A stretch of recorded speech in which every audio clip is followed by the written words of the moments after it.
கேக்குதா? யசோமன். கேக்குது. ஆ. வணக்கம் அன்பு உறவுகளே. பாம்ஹம்ஃபா டிவி மற்றும் லண்டன் தமிழ் வானொலி ஊடாக நீங்க பார்த்தும் கேட்டுக்கொண்டும் இருக்கின்றீர்கள். இன்றைய 694வது மகரத சிதறல் மிக அழகாக மலர இருக்கின்றது. யாழ்ப்பாணத்தை பிறப்பிடமாக கொண்டவர், தற்போது லண்டனில் வசித்து வருபவர், இலங்கை ஒலிபரப்பு நாடகங்களை ஆர்வத்துடன் பின் தொடர்ந்தவர், மேடை நாடகங்களில் நடித்தவர். மிக அண்மையில் நான் தமிழ் அவைக்காற்று கலைக்கழகம் நடாத்திய அரங்க நினைவலைகள் இந்த நாடக நிகழ்வின் போது போகிற வழிக்கு ஒன்று என்ற ஒரு நாடகத்தில் மிக அருமையாக நடித்திருந்தார். அத்தகைய ஒரு நாடிகரை இப்பொழுது நாங்கள் சந்திக்க இருக்கின்றோம். தியாகராஜா யசோமன் அவர்களை, அதாவது நாடகர் தியாகராஜா யசோமன் அவர்களை. வணக்கம் தியாகராஜா யசோமன் அவர்கள். வணக்கம். வணக்கம். ஆமா, மிக நீர்காலனுக்கு என்னை அழைத்ததுக்கு மிக்க நன்றி. ஆமா, மிக சந்தோஷமாக இருக்கிறது. நான் கேட்ட உடனேயே நீங்கள் இந்த பல சிரமங்களின் மத்தியில் இது கோமண்டு வந்தது. கலந்துரையாடல் நாடகத்துறையை பற்றி நாங்கள் கதைக்கிறது ஒரு முக்கியமான விடயமாக இருந்தது. அந்த வகையில முதலாவது மது உறவுகளுக்காக வேண்டி நீங்கள் உங்களை பற்றி சற்று கூறினால் அவர்களுக்கு என்னோட உங்களோட நாங்கள் 2 பேரும் கதைக்கிறதுக்கே மிகவும் சிரமமாக இருந்தபடியால் உங்களை பற்றி கொஞ்சம் கூறினா நான் நிச்சயமா.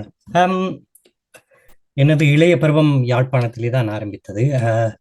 இளைய பருவத்தில் நான் வளர்ந்து வரும் காலங்களில் எங்களுடைய மின் பொழுதுபோக்கு என்றால் இப்பொழுது மாதிரி இல்லை. எங்களுக்கு இருந்தது 2 தான். ஒன்று புத்தகங்கள் வாசித்தல், பத்திரிகை வாசித்தல், இன்னொன்று ரேடியோ வானொலி கேட்டல். அதிலேயே வளர்ந்து வந்தபடியால் மிகுந்த நேரம் வானொலி நாடகங்கள் கேட்பதில் நான் செலவழிப்பது உண்டு. ஏனென்றால் எனக்கு நாடகங்களில் மிகுந்த ஆர்வம் உண்டு. குறிப்பாக நான் வளர்ந்து வரும் காலங்களில் தனியாத தாகம் நாடகம் எனக்கு மிகவும் பிடித்த ஒரு நாடகம். அதே போல் ராமதாஸ் அவர்களின் கோமாளிகள் நாடகமும் நாம் மிகவும் விரும்பி கேட்பதுண்டு. நகைச்சுவை நிறைந்த ஒரு நாடகம். இதனால் ஈர்க்கப்பட்டு நாடகங்கள் கேட்பது.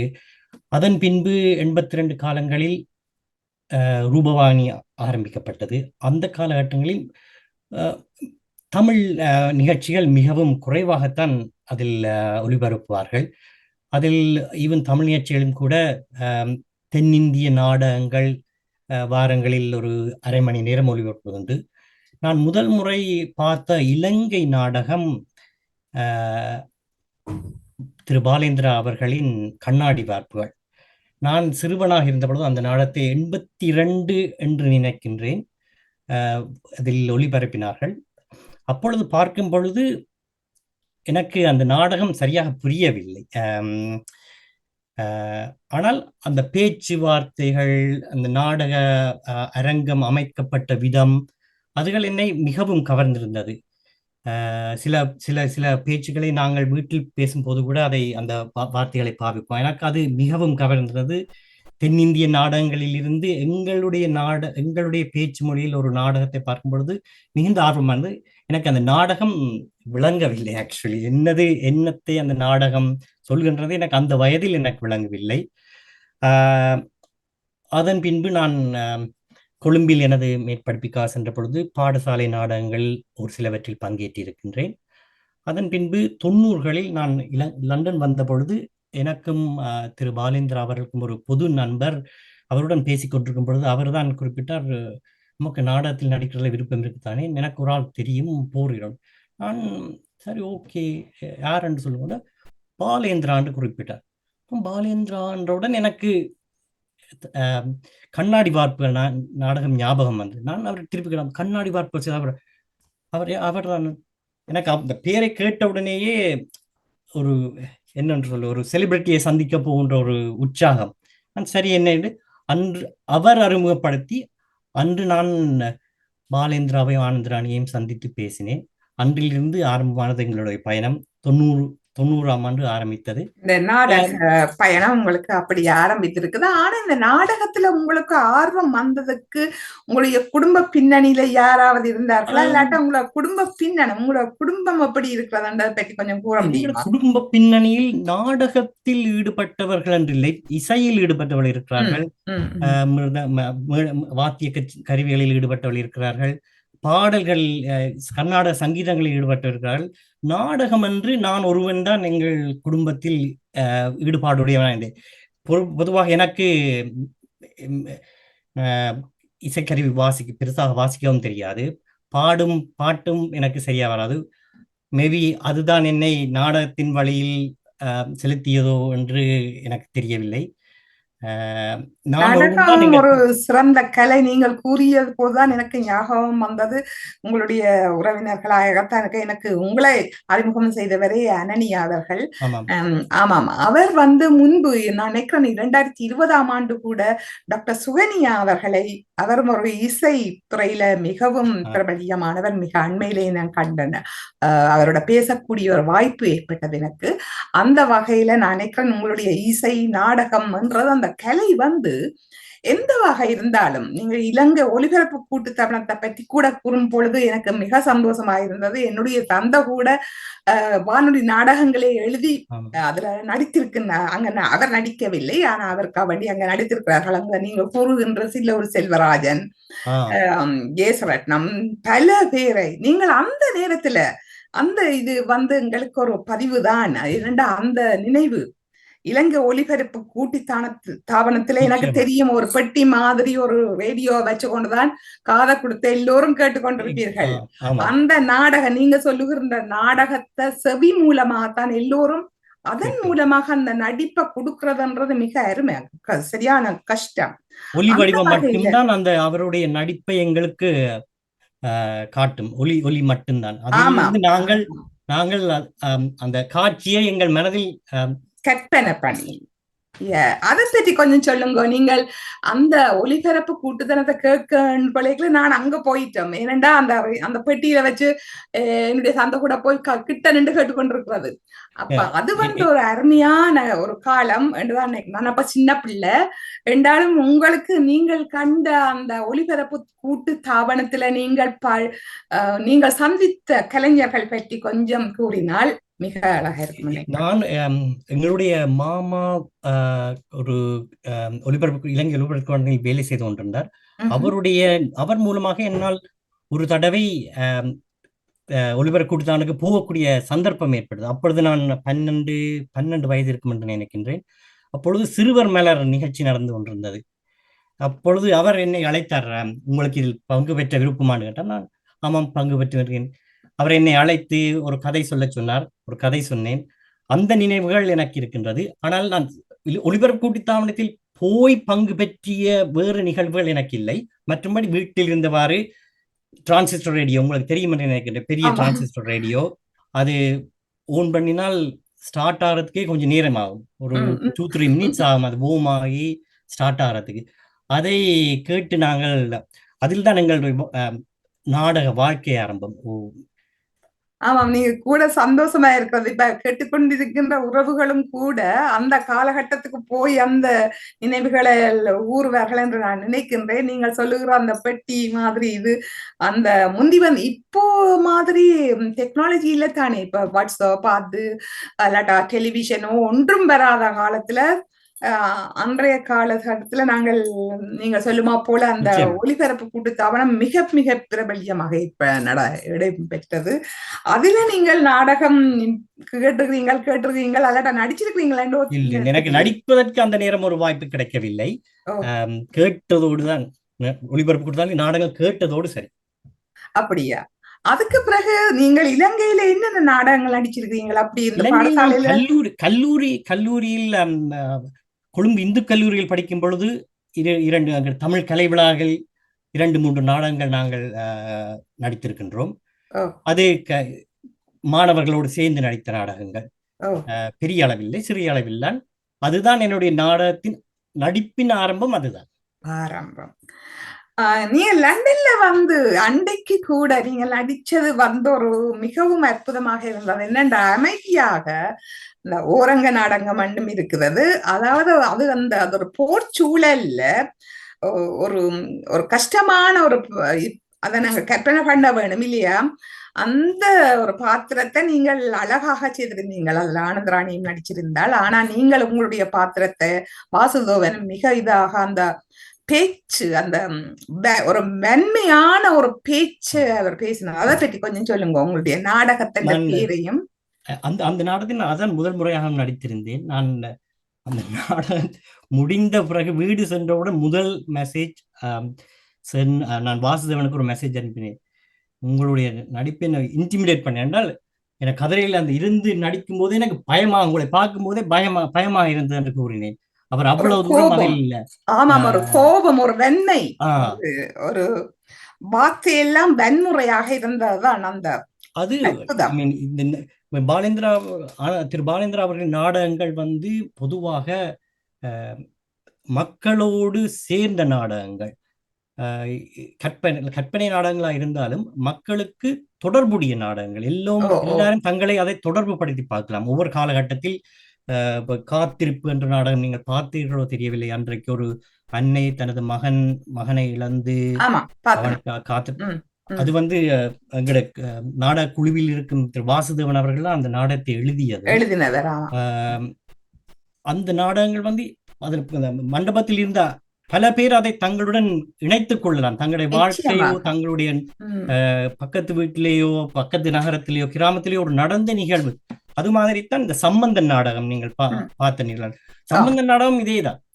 ஒரு ஒரு ஒரு நாட்டு ஒரு ஒரு எல்லை சண்டை மாதிரி தான் அந்த நாடகம். அது எங்கள் எல்லோரும் ஒரு தங்கள் வாழ்வில் அங்கு வசிப்பவர்கள் பார்த்திருப்பார்கள் அந்த எல்லை சண்டையை.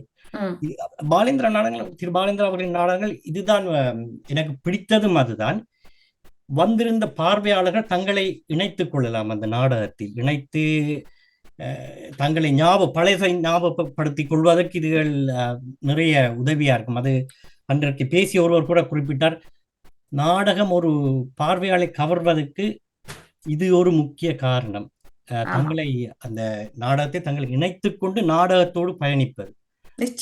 அதுதான் மிகவும் நல்லா இருந்தது. என்னன்னு சொன்னா, அது வந்து ஒரு அரசாங்கத்துக்கு எதிரான, அதிகாரத்துக்கு எதிரான ஒரு குடும்ப விஷயங்களை நீங்கள் எடுத்து அதுல அங்க சொன்ன விதமும், அந்த வன்முறை, அந்த வாசுதேவன் உண்மையாக அத ஒரு வீரமா சொல்லியிருக்கிற நீங்கள் உங்களுடைய முகபாவங்கள் அதுல ஈடு கொடுத்து அந்த நடிப்பு வந்து மற்றது அடுத்தது உங்களுடைய நாடகங்கள் எல்லாமே மிக சிறிய நேரத்துக்குள் அமைந்திருந்தது. மிகவும் கவர்ச்சியானது உண்டு.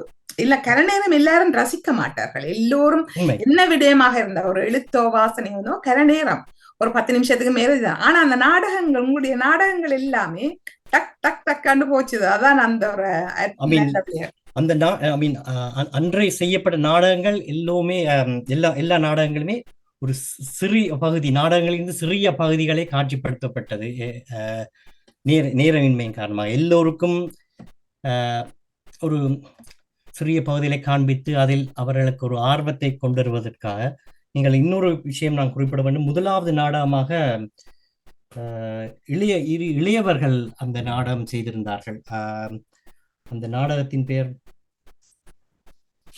பாடம் என்ற நாடகம் ஒன்று. இளையவர்கள், இது நான் குறிப்பிட வேண்டும். இது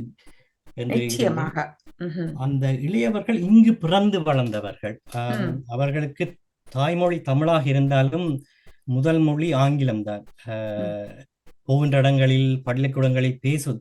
ஆனால் அவர்கள் இந்த பாடம் என்ற நாடகத்தை அவர்கள் செயற்படுத்திய விதம் மிகுந்த வரவேற்புக்குரியது. இதுக்கு நாங்கள் திரு பாலேந்திரா அவர்களுக்கும் ஆனந்தராணி அவர்களுக்கும் தான் நன்றி கூற வேண்டும். இப்படியான ஒரு ஒரு ஜெனரேஷனை இங்கு உருவாக்கியதற்கு அவர்கள் மிகுந்த பாடுபட்டவர்கள் இந்த கடந்த 20-25 வருடங்கள். இது இன்னொரு விஷயமும் நான் குறிப்பிட ஆசைப்படுகிறேன். திரு ராஜன் அவர்கள் இந்த நிகழ்ச்சியில் பேசும்பொழுது குறிப்பிட்டார், ஒரு கவலைப்பட வேண்டிய ஒரு உண்மை விஷயத்தையும் குறிப்பிட்டிருந்தார். அதாவது இந்த 90ஆம் ஆண்டுகளிலும் 2000 ஆண்டுகளிலும் ஒவ்வொரு பழைய மாணவர்கள் நடத்தும் விழாக்களில் நாடகம் ஒரு அங்கமாக இருந்து வந்தது. இசை நாடகம் என்ற முறையில் நாடகம் ஒரு அங்கமாக இருந்து வந்தது. கடந்த ஒரு 15 வருடங்களாக அது மறைந்து கொண்டு போகின்றது. இது திரு ராஜன் அவர்கள் அருமையாக ஏனென்றா இப்ப இந்திய கலைஞர்களை தான் கூப்பிட்டு துரதிருஷ்டவசமாக அது ஒரு நிகழ்வாக இருக்கின்றது.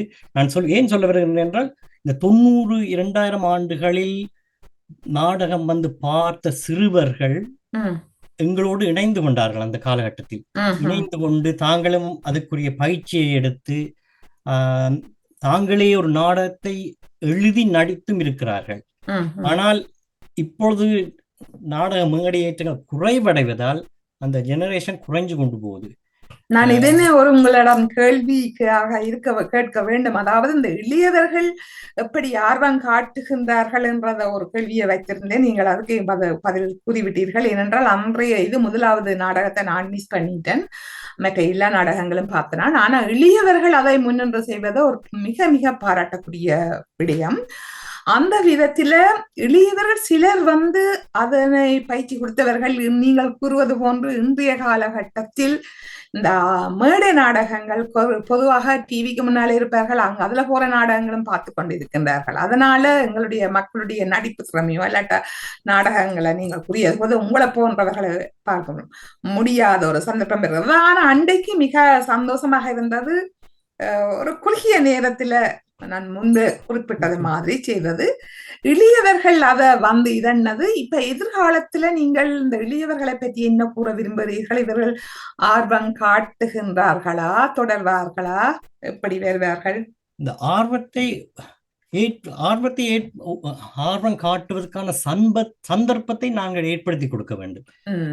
அதுதான் குறைந்து கொண்டு வருகின்றது என்று அன்று பேசியவர் பலர் கூறினார்கள். கூறிய போது சந்தோஷ் செல்வி அவர்கள் 90களிலும் 2000 ஆண்டுகளிலும் இந்த நாடகத்தை பார்த்து தாங்களும் அதில் ஒரு அங்கமாக இருக்க வேண்டும் என்று வந்தவர்கள். ஆனால் இப்பொழுது நாடக செயற்பாடு குறைந்து கொண்டு வருவதால் சிறியவர்கள் பார்க்கறதுக்கு சந்தர்ப்பம் குறைகின்றது. இந்த சந்தர்ப்பம் குறைவதால் நாங்கள் இந்த கலையை அடுத்த கட்டத்துக்கு எடுத்து செல்வது கொஞ்சம் கடினமாக இருக்கின்றது. அது நிகழ்ச்சி ஏற்பாட்டாளர்கள் தான் அதை பற்றி சிந்திக்க வேண்டும். எவ்வாறு பொதுவாக ஈழத்து நாடகங்களை எப்படி நாங்கள் இன்னும் ப்ரமோட் பண்ண வேண்டும் எங்கள் சமுதாயத்தில் என்று நிகழ்ச்சி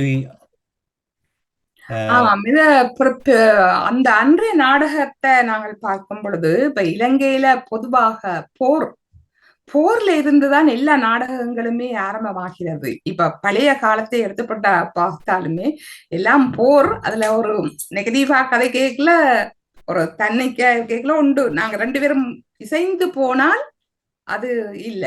அப்ப நாங்கள் உங்களுக்கும் எனக்கும் ஒரு எதிர்ப்பு இருந்தால் அது அங்க நாடகமாக வருகிறது என்ற ஒரு கருத்து இருக்கிறது.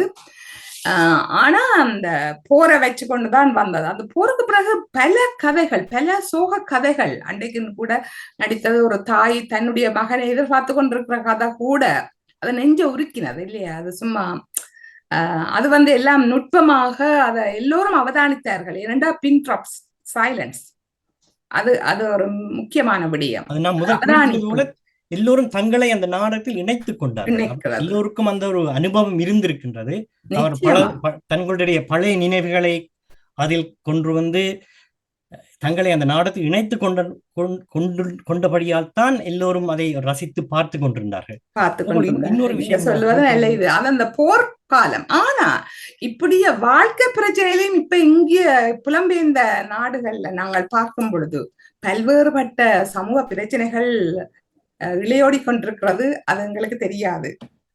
அத நாங்கள் இப்படியான கலை இலக்கியங்கள் நாடகங்கள் இதன் மூலம்தான் வெளிப்படுத்தி மக்களுக்கு ஒரு நல்ல விடயத்தை விழிப்புணர்வை ஏற்படுத்த வேண்டும் என்றது என்னுடைய தாழ்மையான வேண்டுகோள். அந்த விதத்துல நீங்கள் இந்த இப்படி நாங்க கதைச்சு கொண்டு இப்ப கேட்டுக்கொண்டிருக்கின்றவர்களே ஒரு பாடசாலையில ஒரு நடக்கின்ற விழாவிலேயோ இன்னும் எப்படியான பிரச்சனைகளை சமூகத்துல நடக்கிற பிரச்சனைகளை வச்சு நீங்கள் கூட ஒரு வாசுதேவன் அழினான்னு சொல்லி அன்றைக்கு கூறியிருந்தேன். அதே மாதிரி பல ஆசிரியர்களுக்கு அந்த திறமை இருக்கிறது. எங்களுடைய தமிழ் ஆசிரியர்கள், பெற்றோர்கள் எல்லோருக்குமே ஒவ்வொரு திறமை இருக்கு. நீங்கள் கூட செய்யலாம். அதை அப்படி செய்தா என்ன?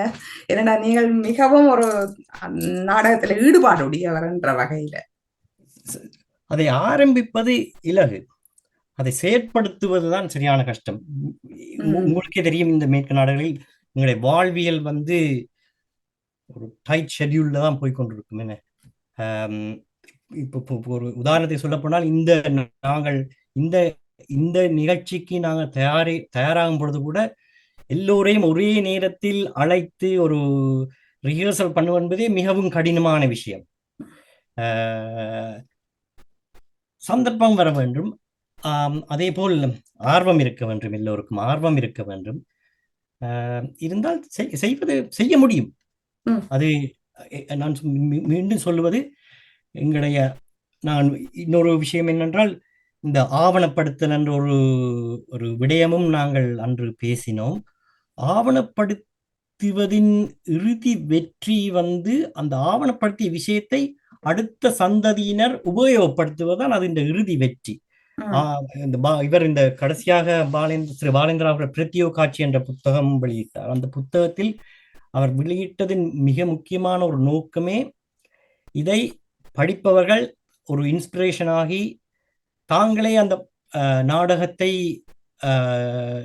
அரங்கேற்ற வேண்டும் என்று அரங்கேற்ற முன்வர வேண்டும் என்ற ஒரு முனைப்போடு தான் அவர் அந்த புத்தகத்தை வெளியிட்டவர். நான் முதல் கூறிய போல, ஆவணப்படுத்தலின் கடைசி வெற்றி அந்த ஆவணப்படுத்தப்பட்ட விஷயம் எவ்வாறு உபயோகப்படுகிறது அடுத்த சந்ததியினருக்கு என்ற பொறுத்துத்தான் அதுதான் எங்களுடைய இறுதி வெற்றி. அதுக்கு சந்தர்ப்பம் கொடுப்பது, மக்கள் அதனை வேண்டி வாசிக்க வேணும், அதனை உள்வாங்குகின்ற அதற்கு நேரம் இல்லைன்னு சொல்லுவார்கள். அதெல்லாம் நேரம் இல்லைன்றது அது போய் நேரத்தை நாங்கள் எப்போது ஒரு நேரத்தை நாங்கள் செலவு செய்யறோம், அதில் ஆர்வம் வந்தால் நேரம் தானாக வந்துவிடும். அதில் நான் 90களில் இருந்து திரு பாலேந்திரா ஆனந்தராணி அவரோடு இணைந்து பயணம் செய்தேன். நான் படிக்கும் காலத்திலும் சனிக்கிழமை ஞாயிற்றுக்கிழமைகளில் ரிஹர்சலுக்கு போவோம். அதன் பின் இப்பொழுது வேலை போகும்போதும் அதே மாதிரி தான் நாங்கள் முயற்சிக்கின்றோம். இதே அடுத்த சந்ததியினர் இதை செய்வார்களா என்றதுதான் கேள்விக்குறி. ஆனால் அதுக்கேற்ற மேடையை நாங்கள் தயாரித்து கொடுக்கிறது எங்களுடைய கடமை.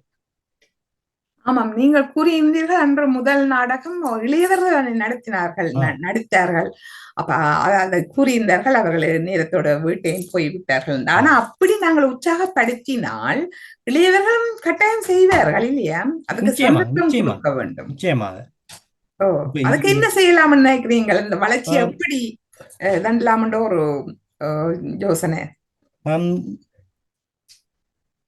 முதல் விடயம், அவர்களுடைய திறமையை நாங்கள் கண்டறிந்து அதுக்கேற்ற தளத்தை உருவாக்கி கொடுப்பது. இந்த தளம் இருந்தது என்றால் அவர்கள் ஒவ்வொரு முறையும் அந்த நாடகங்களை நடிக்கும் பொழுது வருகின்ற கைதட்டல்கள், மக்களின் ஆர்வமான தகவல்கள், அதன் மூலம்தான் நாங்கள் அவர்களை மீண்டும் இன்னொரு நாடகத்துக்கு வருவார்கள். அதை நாங்கள் செய்வதற்கு இந்த நிகழ்ச்சி நான் முதல் குறிப்பிட்டது போல இந்த பழைய மாணவர்கள் நடத்தும் நிகழ்வுகளில் இந்த சிறார்களின் நாடகங்களையும் ஒரு பங்காக செய்வார்களேயானால் அது அவர்களுக்கு ஒரு களமாக அமையும். அந்த களத்தை பயன்படுத்தி மேலும் மேலும் சிறுவர்கள் அதில் இணைந்து கொள்வார்கள். இப்ப பல்வேறுபட்ட இப்ப எங்களுடைய இந்த தொலைக்காட்சியை கூட பல்வேறுபட்ட நாடுகள்ல இருந்து பார்ப்ப பிரான்ஸ், ஜெர்மன், ஹாலண்ட் போன்ற பல்வேறு நாடுகள்ல இருந்து செய்கின்றார்கள். அப்ப அங்கங்குள்ள கனடா இப்படியான பல நாடுகளும் இருக்குது. நாங்கள் இப்ப புலம்பெயர்ந்து உலகம் பூராவும் இருக்கிறோம். இருக்கின்றோம். அப்ப அவர்களுக்கு இந்த சின்ன சிறுவர்களை செய்கிறார்கள். இப்ப கனடாவில எல்லாம் செய்கிற மாதிரி எல்லாம் அறிய முடிகிறது. இருக்கின்றது. ஆனா இன்னும் அந்த இது வருது. மற்றது இன்னும் ஒரு இது சொன்னார்கள். இப்ப வந்து ஹாலிடே என்ன சொன்னா சூப்பர் சிங்கர் அது இதுன்னு சொல்லி அந்த அந்த இதைத்தான் செலவழித்து கூப்பிட்டு தந்தார்கள். இந்த நாடகத்தை பார்வையிடுறதும் குறைவு அப்படி என்ற மாதிரி அந்த உணர்வு வர வேணும் இல்லையா சமுதாயம். துரதிருஷ்டவசமாக இதை ஒத்துக்கொள்ள வேண்டிய உண்மையாகத்தான் இருக்கின்றது. இது காலத்தின் மாற்றம் என்று கூறலாம், இல்லையோ சிலரின் உதாசீனம் என்றும் கூறலாம். இருக்கிறது, தளம் இருக்கின்றது, மக்கள் விரும்புவார்கள். நீங்கள் அன்றைக்கே கடந்த சனிக்கிழமை நடந்த நிகழ்ச்சியில் பார்த்தீர்கள், எங்களுக்கு மண்டபம் நிறைந்த மக்கள் எல்லோரும் அதில் ஒருங்கிணைந்து ரசித்தார்கள். நாங்கள் மக்களையும் குறை சொல்ல முடியாது. அந்த அந்த அதை அவர்களுக்கு கொடுத்தால், சரியான ஒரு விடயத்தை கொடுத்தால் அதை ஏற்றுக்கொள்ள தயாராக இருக்கின்றார்கள். அதை ஒரு ஒரு இந்த நான் இந்த ஒரு நிகழ்வை நடத்துவதற்கு பாலேந்திராவும் ஆனந்தராணியும் எவ்வளவு கஷ்டப்பட்டார்கள் என்று எனக்கு நன்றாக தெரியும். அதே போல் அதில் பங்கு பெற்றியவர்களும் தங்களுடைய நேரத்தை செலவழித்து ரிஹர்சலுக்கு போய் அதுக்கான ப்ரிப்பரேஷன் செய்து ஹோலை ப்ரிப்பேர் பண்ணி அந்த தங்களுடைய நேரத்தை அதுக்கென்று செலவழித்திருக்கிறார்கள். செலவழித்தாலும் அவன் நிகழ்ச்சி முடிவில் எல்லோருக்கும் ஒரு மன நிறைவு இருந்தது. ஏனென்றால் வந்தவர்கள் எல்லோரும் அதை மிகவும் ரசித்து பாராட்டினார்கள். அதே நிகழ்வு இன்னொரு ஒரு பழைய மாணவர்களோ வேறு ஒரு நிகழ்ச்சியை செய்பவர்களோ எங்களை ஒரு நாடகம் செய்ய சொல்லி கூப்பிட்டால் நாங்கள் போய் அதில் நடித்தால், எங்களுக்கு அந்த களம் கிடைத்தால், அதில் பார்க்குமென்றவர்கள் அவருடைய பிள்ளைகள் நாளைக்கு நானும் இதில் போய் செய்ய வேண்டும், பங்கு பெற்ற வேண்டும் என்ற ஒரு ஆர்வம் வரும். அந்த ஆர்வத்தினூடாக நாங்கள் இந்த கலையை அடுத்த சந்ததியினருக்கு எடுத்து செல்ல முடியும். அப்ப நாங்கள் இதெல்லாம் இப்ப பல்வேறு தடங்கள் இருக்கிறது. இப்ப ஒரு தொலைக்காட்சி, இப்ப உதாரணமாக எங்களோட பாமுகம் டிவிலேயே சிறுவர்கள் வந்து வேற வேற நிகழ்ச்சிகள் செய்கின்றார்கள். இதுல திரு நடாமோகன் அவர்கள் சரியான பங்களிப்பு செய்கிறாரு. தமிழை வளர்க்கறதுக்காக வேண்டி, தமிழை வளர்க்கறதுக்கு நாடகமும் நல்ல ஒரு யுக்தி. தமிழை இல்லையா, அந்த இடத்துல தமிழை சிறியவர்கள் நாடக மண்டேக்குல இன்னும் கூட கவிச்சியாக அவர்கள் நடிக்கிற அந்த ஆர்வத்தோட வருவார்கள் நினைக்கிறான் இல்லையா. அந்த விதத்துல நாங்கள் எங்களுடைய உறவுகளையும் இணைத்து அவருடைய கருத்துக்களையும் கேட்டுக்கொண்டு போவோமா, இல்லாட்டா இன்னும் ஏதாவது கூற விரும்புகிறீர்களா? ஒரு சில விஷயம் நான் இந்த நாடகத்தின் பங்கேற்பதனால் வருங்கால சந்ததியினருக்கு, ஆமா,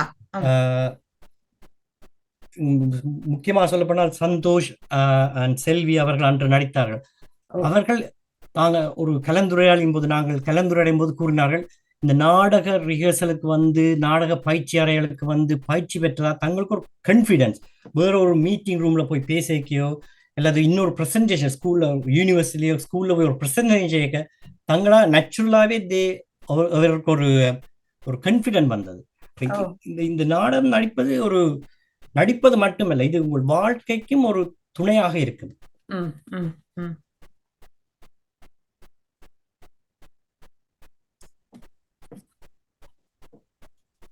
நீங்கள் வேற யாராவது பங்கேற்றிருக்கிறார்களா? இல்ல, நான் உறவுகளையும் திரு நடாமோகன் அவர்களையும் அழைக்கலாம் யோசிக்கின்றேன். அவர்கள் வந்து சில கருத்துக்கள் கூறுவார்கள். அதுக்கிடையில நீங்கள் ஏதாவது சொல்ல வேண்டி இருந்தாலும் சொல்லிக்கொண்டு நாங்கள் உறவுகள் இருந்து அவர்கள் சில கேள்விகள் கேட்பார்கள், இல்லாட்டா தங்களுக்கு அதுக்காக வேண்டி நான் யோசிக்கின்றேன். சரி, இதுல அம்பி என்று சொல்லி இருக்கின்றார். அவர் தன்னுடைய கருத்தை கூறலாம் நினைக்கின்றேன். அதுதான் எனக்கு தெரிகின்றது. சகோதரி அவர்களை வணக்கம். வணக்கம். உங்கள் இந்த நேர்காணலை மிகவும் ஆர்வமுடன் கேட்டுக்கொண்டிருந்தேன். நீங்களும் யசோமன் அவர்களும் எங்களது சமுதாயத்துக்கு செய்யும் சேவை மிகவும் போற்றக்கூடியது. எனது அன்றைய நாடகத்தை பற்றி சொல்வதென்றால், ஆரம்பம் முதல் முடியும் வரை இடைவிடாமல் அடுத்து என்ன வருகின்ற என்று ஒரு எதிர்பார்ப்புடன் அந்த மண்டபத்தில் இருந்ததுதான் மிகவும் விசேஷமான அம்சமாகும். அதில் எல்லா நாடகங்களும் மிகவும் முந்தைய கூடியது போல அந்த மக்களுடன் இணைந்து நடைபெறும் நாடகங்கள் எப்பொழுதும் வெற்றி அளிக்கும். இதுதான் என்னுடைய நம்பிக்கை. ஆமாம், நன்றி. நன்றி. நன்றி. இவர் பேர் கதைத்தவர் அம்பி அவர்கள். நீங்கள் ஞாபகமா இருக்க என்னுடைய இந்த புத்தக வெளியீட்டுக்கு நீங்கள் முந்தி வந்து நீங்கள் ஞாபகம் இருக்கிறது. ஆமா, மிக்க மிக்க நன்றி. நல்ல ஒரு கருத்தை மக்கள் நல்ல ஒரு கருத்தை கூறியிருந்தீர்கள். மிக்க நன்றி மிஸ்டர் அம்பி அவர்களே. ஆமாம், திரு நடாமோகன் அவர்கள் இருப்பார். வேறு யாராவது உங்களுடைய கருத்துக்கள் கூற வேண்டி இருந்தால்? இன்னொரு கருத்தையும் கூற விரும்பின இதில் அந்த திரு பாலேந்திரா அவர்கள் உரையாற்றும் பொழுது ஒரு விஷயத்தை குறித்தால், அதிகமான நாடகங்கள் நாங்கள் அன்று செய்த நாடகங்கள் மொழிபெயர்க்கப்பட்ட நாடகங்கள். ரஷ்யன் மொழியிலோ பிரெஞ்சு மொழியிலோ ஆங்கில மொழியிலோ இருந்து மொழிபெயர்க்கப்பட்ட நாடகம். ஆனாலும் அந்த நாடகங்கள் பாலேந்திரா ஒரு வார்த்தையை குறிப்பிட்டிருந்தார். அவர் மொழியாக்கம் செய்யப்பட்ட, மொழிபெயர்ப்பு செய்யப்படவில்லை, மொழியாக்கம் செய்யப்பட்டவை. அது மொழியாக்கம் என்றதின் அர்த்தம் அவர் சொன்னது, அந்த நாடகங்களை தமிழ் மக்களின் வாழ்வியலுக்கு ஏற்ற முறையில் மொழி மாற்றம் செய்து அதை நாங்கள் வழங்குவது. அதுதான் எங்களை அந்த நாடகத்தில் சம்பந்தம் நாடகம் கூட ரஷ்யன் மொழியிலிருந்து மொழிபெயர்க்கப்பட்டதான் நாடகம்.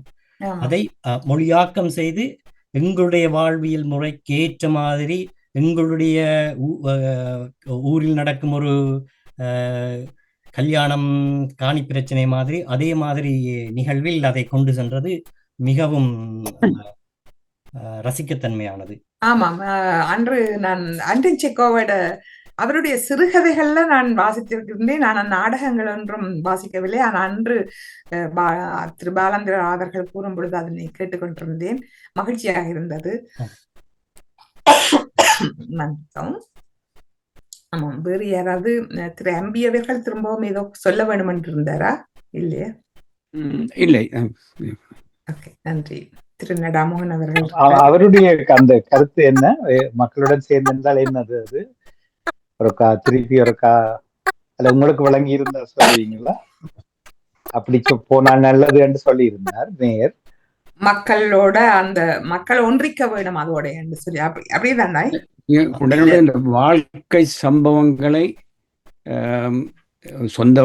சொந்தமோ அல்லது நாட்டில் நடக்கும் நிகழ்வுகளை சார்புபடுத்தி அதை நன்கு பிரத்யட்சமாக அதை வெளிப்படுத்துறது அது ஒரு முக்கியமான அம்சமாக எனக்கு தெரிஞ்சது. ஆமா, சரி, ஒரு பர்பஸ் என்று சொல்லலாம் நினைக்கிறேன். எனக்கும் அது தோன்றியது. நவஜோதி அவர்கள் இந்த புறநானூறு கதை, அகநானூறு கதைகளை வச்சுதான் இவையெல்லாம் வரலாறுகளும் சரித்திரங்களும் எழுதப்பட்டு நாடகமாக்கப்பட்டு பாடலாக்கப்பட்டு கதையாக்கப்பட்டு பிற சினிமாக்கப்பட்டு மக்கள் அதை பார்ப்பது தெரிவது என்று இப்ப இவர் அம்பி அவர்கள் சொன்னதை போலவும் ஒரு ஈடுபாடு. அப்ப 2 நாடகத்தின் பேரை திருப்பி சொன்னீங்க சோமன் அவர்கள். சம்பந்தம், மற்றியது காத்திருப்பு, இன்னும் ஒன்று சொன்னீங்க நினைக்கிறேன். காத்திருப்பு நாடகம், பாடம் நாடகம் இளையவர்களால் அன்று நடிக்கப்பட்ட நாடகம். அதுவும் கூட நீங்க அந்த நாடகத்தை பார்த்திருந்தா புரியும், அதுவும் ஒரு உளவியல் ரீதியான ஒரு நாடகம். உண்மைதான். இப்போ கற்பனைக்கு எட்டாத விஷயங்களை சினிமா காட்டுகிறது. அதுல மெய் மறந்து போயிட்டு நாங்கள் அதை விடவிட்டு போகிறோம். தியேட்டருக்கு போபவர்களும் வீட்டில இருந்து பார்ப்பவர்களுமா இருக்கிறது. தங்களுக்கு ஏதோ ஒன்று கிடைக்குது அதுல என்று சொல்லுவார்கள். பப்புக்கு போறவர்களும் அப்படித்தான் போவார்கள். இசை நிகழ்ச்சி இப்படி பல வடிவங்கள் தனக்கு ஏதோ ஒன்று கிடைக்க வேண்டும் என்றது போல நாடகம் வடிவம், அது சொல்ல வர்ற மக்கள் செய்தி, அதே நேரம் சமூகத்துக்கான விழிப்புணர்வு, அதை தாண்டி பொழுதுபோக்கு, இவை அத்தனையும் உள்ளடக்கிய ஒரு மகோன்னதமான ஒரு வடிவம். ஆனால் கால ஓட்டம் மிக வேகமாக நகர ஆரம்பித்து விட்டது. அதிக நேரம் இருக்க முடியாது. ஆலயங்களுக்கு செல்பவர்கள் எல்லாம் மூத்தோர்கள் தான், இளையவர்கள் வர மாட்டார். இங்க போனா தேவாலயங்கள் போன்றவற்றில் நேர கணக்கீடு இருந்தாலும் பிரசங்கங்கள் கேட்க மாட்டார்கள். இந்து சைவ ஆலயங்கள் இல்லை, இந்து ஆலயங்களுக்கு போனால் அது போல என்றது போல இளையவருடைய பங்கு. அல்லது இன்னும் ஒரு மார்க்கம் போல நீங்கள் ஒரு வற்புறுத்தி அதை கட்டாயமாக சட்டமாக்க வேண்டும். இப்ப இயல்பாக வருவதற்கு எங்களுக்கு ஒரு நோக்கம் இருக்க வேண்டும். இது தருகிற எனக்கான கிடைத்தல் என்பது தெரிய வேண்டும். நீங்கள் சொல்ல ஆரம்பித்த ஒரு கருத்தில் எனக்கு நீடித்த கருத்து சொன்னால் விஷயமா இருக்கும். இளையவர்களுக்கு இதில் பங்கேற்பதனால் கிடைக்கும் அனுகூலங்கள் நீங்க சொன்னீங்க. பள்ளிக்கூடத்துல உற்சாகமா இருக்கிறார்கள், பிரசன்டேஷன் செய்கிறார்கள், துணிச்சலா இருக்கிறார்கள். அதை தாண்டி வேறு என்னங்கிறது ஒரு கேள்வியாக இருக்கும். இரண்டாவது, ஒத்திகைகளுக்கான நேரம் கூட்டமாக எடுத்து நிறைய பேரை ஒன்றிணைக்கிற போது ஏற்படுகிற ஒரு விக்கினம், அது கன்னடத்துல கஷ்டமா இருக்கும். ஏனென்றா அதுக்கான வாய்ப்புகள் இல்லை.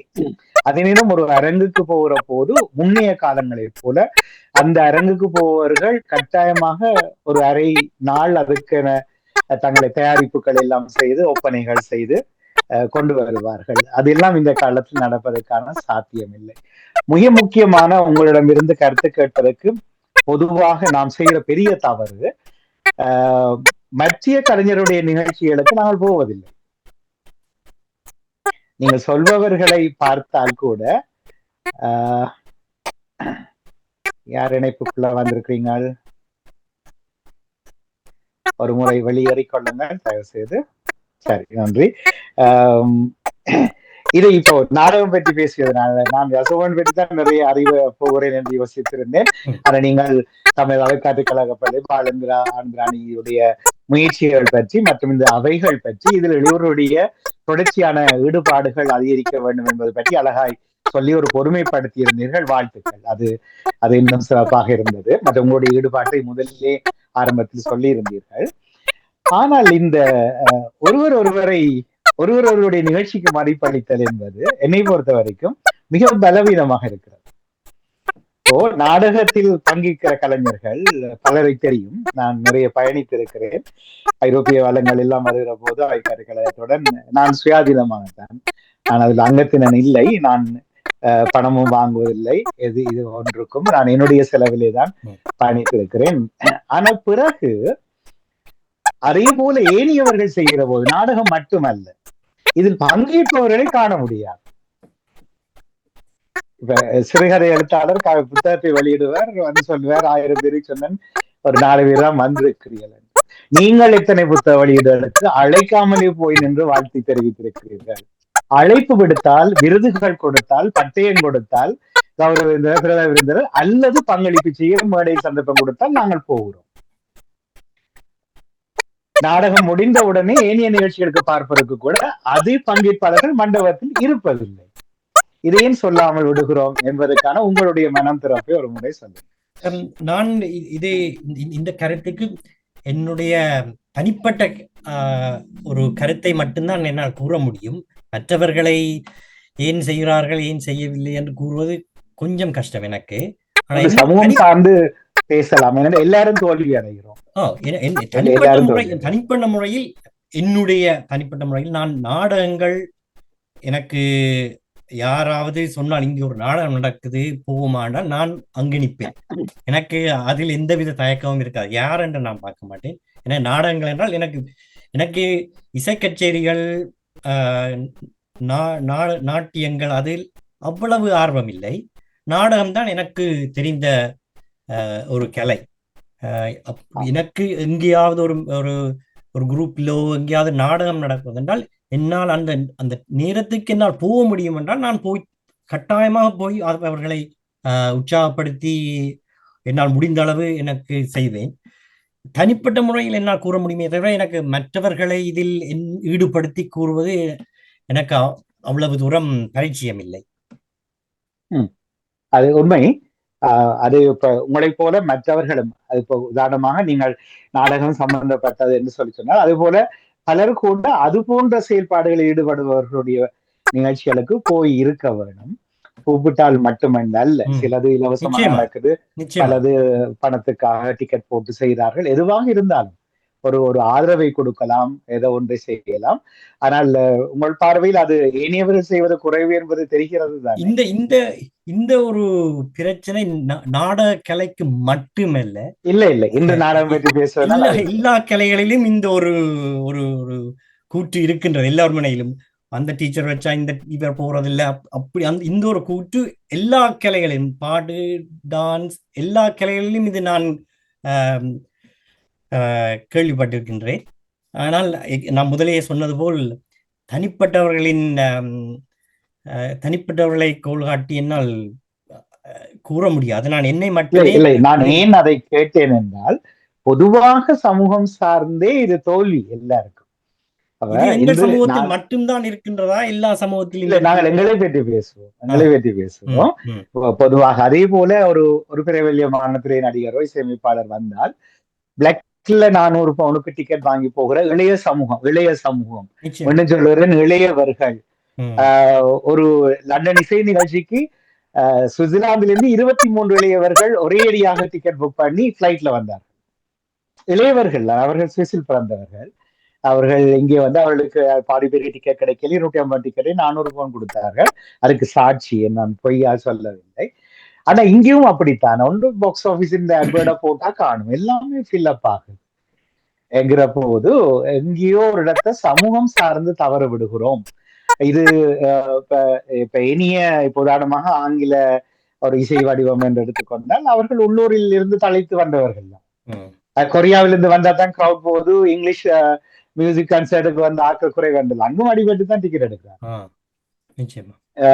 அப்படி எல்லா இடமும் இருக்கிற. இப்ப நாங்கள் அது ஒவ்வொரு சமூகங்களை ஒப்பிடாமல் நம்மை பற்றி பேசுகிற போது, இந்த ரசனை என்பது ஒருவருக்கொருவர் நாம் ஒரு சமூகம் சார்ந்து வளர வேண்டும் என்கிற அந்த பாங்கு வந்து நம்மிடம் அது போருக்கு முன்னர் செத்து போயிட்டுதான் தெரியாது, போரின் போது செத்து போயிட்டு. அது ஒரு பக்கம். மூன்றாவது நிறைவாக நான் முதல் சொன்ன விஷயங்களும் தான் பிள்ளைகளுக்கு. இப்போ உதாரணமாக ஆர்ட் அண்ட் டிராமாங்கிற ஒரு பாடத்திட்டம் செகண்டரி ஸ்கூல்ல செய்யப்படுது. அதை இப்போ பிரைவேட்டாகவும் செய்கிறார்கள். நிறைய இண்டிபெண்டன்ட் இன்ஸ்டிடியூட்ஸ் வந்து அதை செய்கிறார்கள். பலர் அதுக்கு போகிறார்கள். ஏனென்றால் சில அம்மாக்களிடம் கேட்டு இதுல என்ன பயன் இருக்குதுன்னு சொல்லிட்டு, கான்ஃபிடென்ட் பூஸ்டிங், அது நிறம் பப்ளிக் ஸ்பீக்கிங், மற்றது இன்டர்வியூ அட்டென்ட் பண்றதுல தைரியங்கள் இல்லை. அது ஏனென்றால் இது கம்பேர்ட் டு ஆசிய சமூகத்துல ஈழ தமிழர்களுடைய பிள்ளைகள் ஈவன் மெடிசினுக்கு கூட ஃபர்ஸ்ட் 6 மந்த்துக்கு லோ லெவல் ஸ்கேல்ல தான் இன்டர்வியூல செலக்டட் ஆகி சம்பளத்துக்கு போகிறார்கள். ஆனா வழியில் டாக்டர் தான். ஒரு பிள்ளைக்கு 23,000 பவுன்கள். அது ஆச்சரியப்பட்டு போன போது இன்னும் ஒரு வரையில் இருந்த சொன்னார், என்னுடைய ஒண்டவட்ட சகோதரனி பிள்ளைக்கு 17,500 தான் ஃபர்ஸ்ட் இயர் மெடிசனுக்கு பே பண்ணினார்கள் சொல்லி வருஷத்துக்கு. ஒரு பலசரக்கு கடையில போய் செய்தால் கிட்டத்தட்ட 30,000 எடுக்கும். ஏனென்றால் அவையில் இன்டர்வியூல வந்து எஜுகேட்டடாக அவை அதுல கம்ப்ளீட் பண்ண இல்லை. அதில் படிச்சு எல்லாரும் A++ தான். இதை செய்வதற்காக போகின்றார்கள். இப்போ பாலேந்திரா ஆனந்தராணி ஆகியோர்கள் குறிப்பாக அவர்கள் பற்றி இன்று பேசியதனால் வேறு பலரும் செய்தார்கள். இவர்கள் ஒரு நாடக பயிலரங்கத்தை ஒவ்வொரு புதனும் அல்பர்டனில் செய்து கொண்டு வந்தார்கள் வருடக்கணக்காக. உண்மையில போற வார இடமெல்லாம் நான் அதை வாழ்த்துவேன். எனக்கு போவதற்கு புதன்கிழமை சந்தர்ப்பமில்லை, நாங்கள் போக இயலாது. ஆனால் இவர்கள் அதை ஒரு கற்கியாக செய்கிறார்கள். இப்போ இங்க தமிழ் பாடசாலைகள்ல யோகாசனம் நல்லது என்று சொல்வார்கள். ஒரு தமிழ் பாடசாலையிலும் யோகாசனம் இல்லை. திருக்குறள் சிறப்பென்பார்கள், ஆனால் திருக்குறளை ஒரு பாட விதானமா ஒரு பாடசாலையிலும் செய்ய மாட்டார்கள். ஆரோக்கிய உணவு கட்டாயம் வேணும், உடல் பயிற்சி வேணும் என்றார்கள். எந்த பாடசாலையும் இருக்கா? எந்த கோயிலையாவது இருக்கா? ஏன் சொல்ல வருகிறேன் என்றால், இந்த பயிலரங்குகள் போல செய்யப்பட்டு அதுக்கு நீங்கள் பணம் வாங்கலாம், ஒரு தப்புமே இல்லை. ஏன்னா வெளியால போய் எங்களோட அம்மாக்கள் காசு கொடுத்தான் தங்களோட பிள்ளைகளை இந்த கான்ஃபிடன்ட் பூஸ்டிங்ன்றதுக்கு தற்துணிவை வந்து வளர்த்துக் கொள்வதற்கு பயன்படுத்துகிறார்கள். ஆனால் இது எங்கேயோ ஒரு இடத்துல செர்டிஃபை பண்ணப்படுகிற ஒரு எக்ஸாமின் பாடிக்கு கீழே அல்லது ஒரு அக்ரிடிடேஷன் செய்யப்படக்கூடிய ஒரு பாடிக்கு கீழே பதிவாக வேண்டும். அன்பான வேண்டுகோள் பாலேந்திரா ஆனந்தராணி அவர்கள் உட்பட ஏனையோர்களுக்கும் இதை ஒரு சமூகம் சார்ந்து அவர்களுக்கு மட்டுமல்ல, இப்ப இன்றைய நிகழ்ச்சி அவர்கள் கேட்க முடியும் நம்பிக்கையை சொல்கிறேன்.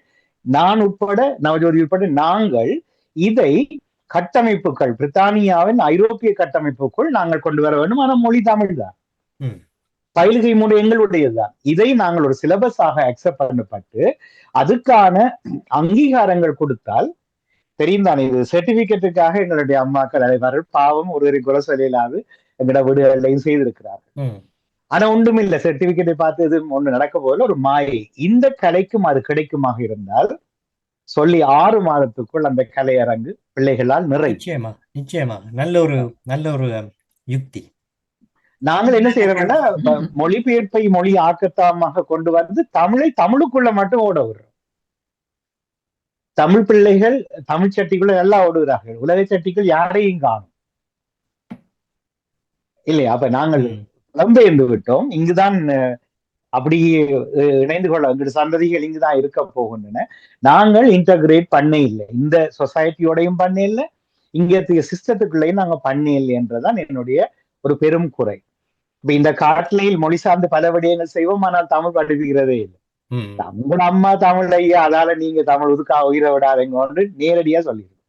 தமிழும் உங்களுக்கு ஒரு அடையாளம், அதை மறந்து விடாதீர்கள் என்று சொல்லி அடிப்படை தமிழ் கற்போம் என்று வருவோமே தவிர, தமிழ் படிச்சு உலகத்து நீங்கள் தமிழும் படிங்க, ஆங்கிலத்துல போங்க, மண்டரினை படிங்க, ஜப்பானீஸ் மொழிக்குள்ள போய் நுழைஞ்சு உங்களுடைய ஆற்றல்களை புலப்படுத்துங்கள்.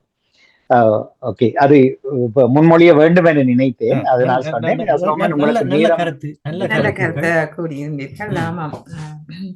ஆனால் அது என்ன செய்ய முடியாது, நவஜோதியாக நாங்க இந்த துறையில் இல்லை.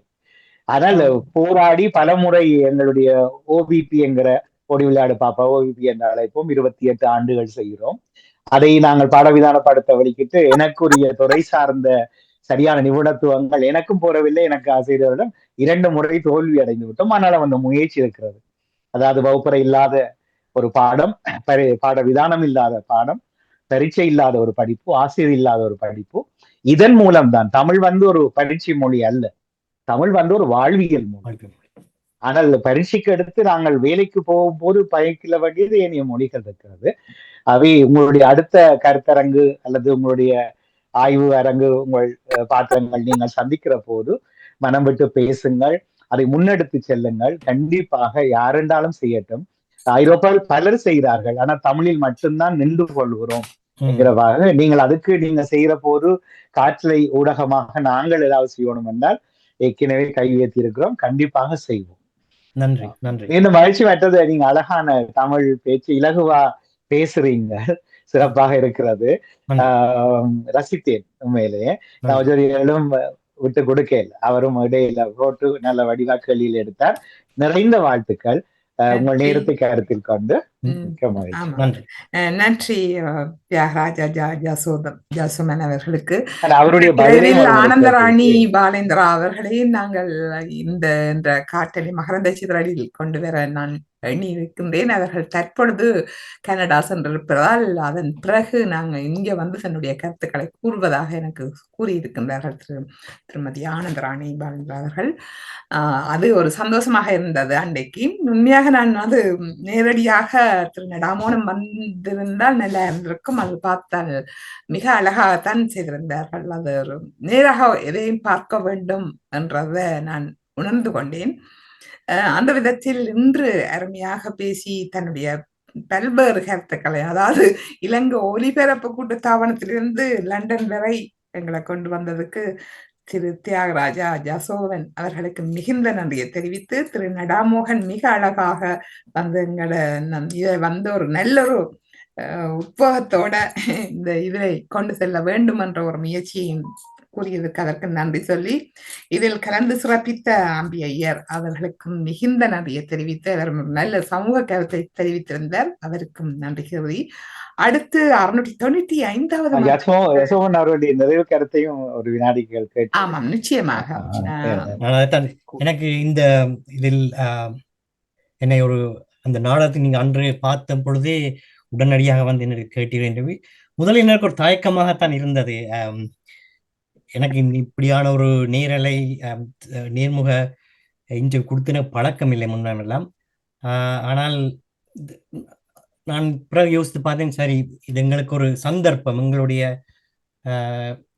நண்பர்கள் எங்களோட நாடகத்தை இன்னொரு வடிவத்திற்கு கொண்டு போய் இன்னொரு விதமாக அந்த நாடக கலையை மக்களுக்கு தெரியப்படுத்துவதற்கு ஒரு சந்தர்ப்பமாக அமையும் என்று நம்பி அதற்கு நான் ஓமன் சொன்னேன். இந்த சந்தர்ப்பத்தை தந்து உங்களுக்கு நன்றி சொல்கிறேன். நன்றி திரு மோகன். நன்றி. நன்றி. அதை அழகா செய்திருக்கிறீங்க இன்னைக்கு. வாழ்த்துக்கள். தேங்க்யூ. நன்றி நன்றி நன்றி. மீண்டும் நன்றி கூறி மீண்டும் சந்திக்கும் வரை, அடுத்த வாரம் 695 சந்திக்கும் வரை நன்றி கூறி விடைபெறுகின்றோம். எல்லோருக்கும் நன்றி. நன்றி.